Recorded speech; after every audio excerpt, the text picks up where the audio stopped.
Hi everybody, welcome back to This Week in Magic Online Finance. I'm your host Chaz Andres, and as always, let's get started with the news.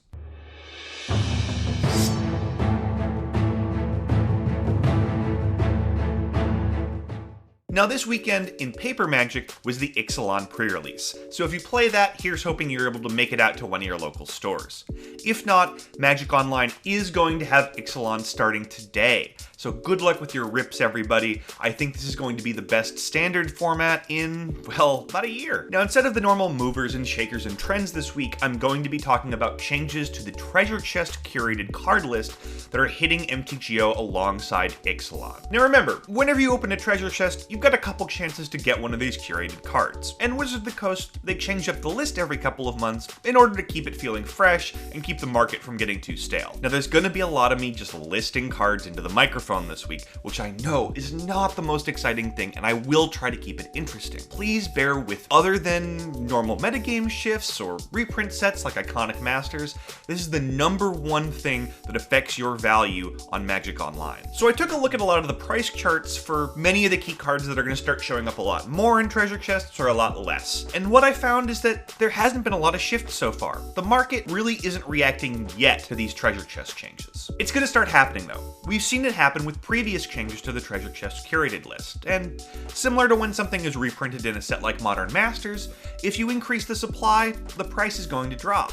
If you turn that supply faucet off, the price is going to go up. So just because it hasn't happened yet doesn't mean it's not going to happen over the following weeks or months. Now the way cards are distributed in the curated list is they appear in multiples of the base rate. The rarest cards in the curated list show up in a multiple of 3 times the base rate, and the most common show up in multiples of 40 times the base rate. If you're confused about this, don't worry, you're not alone. The most common rarity tiers are 6 times base, 12 times base, 20 times base, and 25 times base. You can think of 6 times base as mythic rare, 12 times as rare, 20 times as uncommon, 25 times as common if you'd like. It's a little more simple, and that's how we're going to be discussing things this week. Now brand new to Treasure Chest at 6 times base, which is our mythic rare tier, we now have Chalice of the Void and Oblivion Stone. These are top tier modern staples, and they might see a small drop in price, but it won't be major. These are still going to be really rare pulls. Now we're getting a bunch of cards from Plane Chase, Commander 2013, and Commander 2014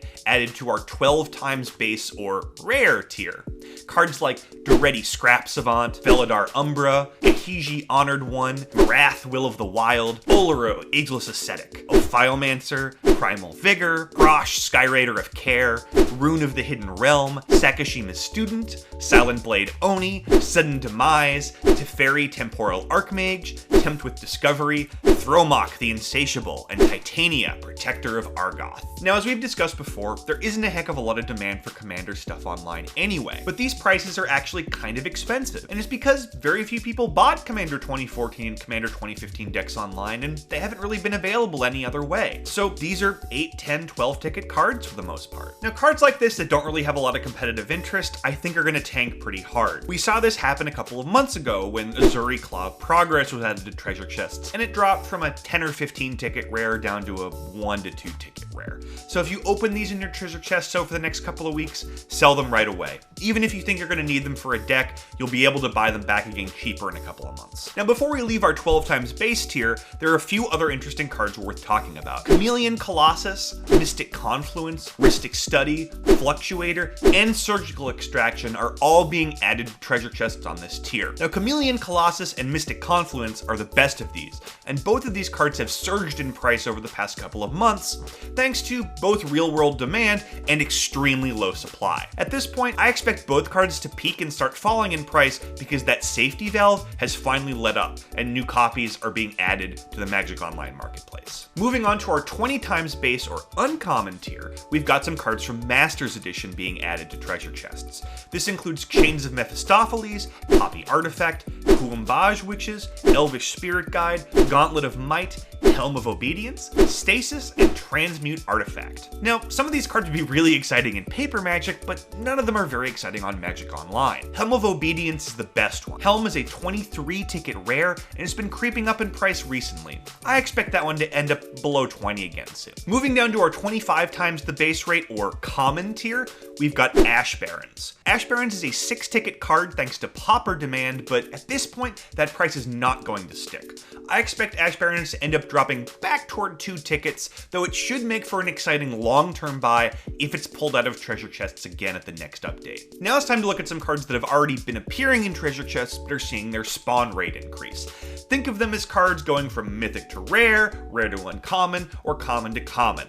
And there's a bunch of legacy or modern staples that are seeing their drop rate doubled. Now I hate to throw another list of cards at you, but this one is really exciting. Aether Vial, Cavern of Souls, Chandra Torch of Defiance, Collected Company, Dark Depths, Eidolon of the Great Rebel, Gifts Ungiven, Glorious Vengeance, Gristlebrand, Infernal Tutor, Karn Liberated, Leovold Emissary of Trest, Leyline of Sanctity, Liliana of the Veil, Mox Diamond, Mutavault, Natural Order, Primeval Titan, Prismatic Omen, Runed Halo, Snapcaster Mage, Vengevine, even Voice of Resurgence. This is like half of the expensive cards in Modern, and I think we're going to see the entire index lose a little bit of value over the next few months as a result. Alright, I caught my breath, and now it's time to move on to cards that are leaving treasure chests entirely. Because these cards are seeing their supply cut off, they're going to start going up in price, and they may be among the biggest gainers of the next few months. So first, we've got a bunch of cards that went from a drop rate of 25 times base or common to absolutely nothing.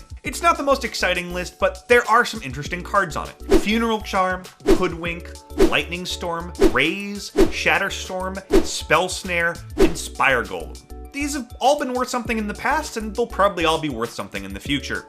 They're also all incredibly cheap right now. I'd grab a set of each of these ASAP and hold on to them for a few months regardless. Now, most of the cards leaving chests at the 12 times base or rare tier aren't going to be missed. We're not going to want to be opening Aetherworks Marvels anymore. Clever Impersonator was a really bad one, but there are a handful of really interesting pickups on this tier. Bane of Progress, Metalworker, and Veteran Explorer. They're all cheap, very low-risk cards, and they might pay off a little once their supply has been cut off for long enough. Now, a lot of cards leaving the 6 times base or Mythic tier are cards that are going to be reprinted in Iconic Masters. These are things like Archangel of Thune, Auriok Champion, and Mishra's Bauble. There's also a lot of other cards from Iconic Masters that aren't leaving treasure chest entirely, but are seeing their drop rates reduced in the meantime. For the most part, I wouldn't expect this to change things any more than Iconic Masters already is going to. You can pretty well ignore these cards for now. If you're looking for some intriguing buys on this level, the best of the 6 times cards that are leaving are Black Market, Chrome Mox, Food Chain, Imperial Recruiter, Inkmoth Nexus, and Treachery. All of these cards are fairly cheap right now thanks to their former drop rates, and all of them look like they may go up in price in the future. Alright, it's time for our last list of the day. And these are the interesting cards that are going to be sticking around treasure chests, but they're going to see their drop rate cut by at least in half. Think of these as rarity shifts from common to uncommon, or from uncommon to rare, or from rare to mythic. And the cards include Batterskull, Blood Moon, Court of Calling, Damnation, Doubling Season, Entomb, Force of Will, Hazard the Fervent, Kolaghan's Command, Living End, Misdirection, Pact of Negation, the Locust God, the Scarab God, True Name Nemesis, and Wasteland. If you're in the market for any of these cards, pick them up soon. Now, if you thought that first list was better, well, you're right. Overall, treasure chests are going to have fewer duds and a higher value following the release of Ixalan. This is great news for all the prizes you win over the next couple of weeks as you play with the new set. The only issue is, well, your Modern and Legacy collection is probably going to drop in value a little bit. I wouldn't worry about it though. These treasure chest things tend to even out over time, and it's not really worth worrying about them. Just make sure you're buying low on whatever you need and selling high in anything you're not currently using, and everything will be fine. That's all I got for you this week. Thanks so much for joining me on a supersized show, and join me again next Monday as we take a dive into Ixalan's first week of standard legality. In the meantime, please like the video and subscribe to the channel. There's a ton of other good content on here, and you should take a look. See ya!